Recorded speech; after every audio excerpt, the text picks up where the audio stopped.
c'est l'un des emblèmes de la ville d'Orthès. Une maison acquise par Jeanne d'Albret en 1555, au moment où elle devient reine de Navarre.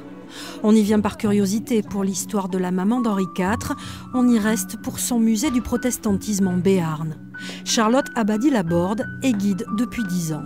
Alors là, nous sommes dans la première salle du musée Jeanne d'Albret qui traite de l'histoire du protestantisme en Béarn. Donc on commence avec les réformateurs, on suit Jeanne d'Albret, Henri IV, etc. Et on suit le fil jusqu'à la Révolution française.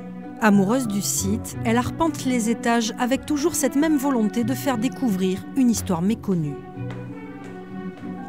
On a beaucoup de visiteurs qui viennent parce que le bâtiment est quand même assez exceptionnel et qui sont attirés par cette architecture-là.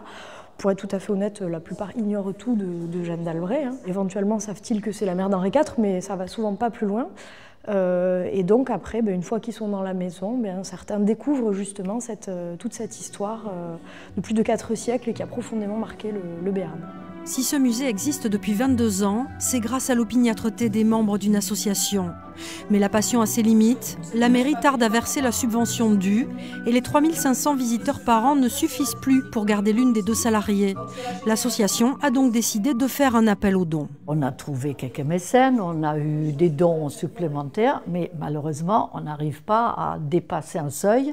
Et c'est là qu'on arrive maintenant à la difficulté, le choix. Est-ce qu'on peut continuer comme ça? Est-ce qu'on doit la licencier? Comment faire autrement? Voilà. L'association voudrait aussi augmenter le nombre de ses adhérents pour continuer de faire vivre ce lieu. Et pourquoi pas trouver un riche mécène touché par l'histoire du protestantisme en Béarn.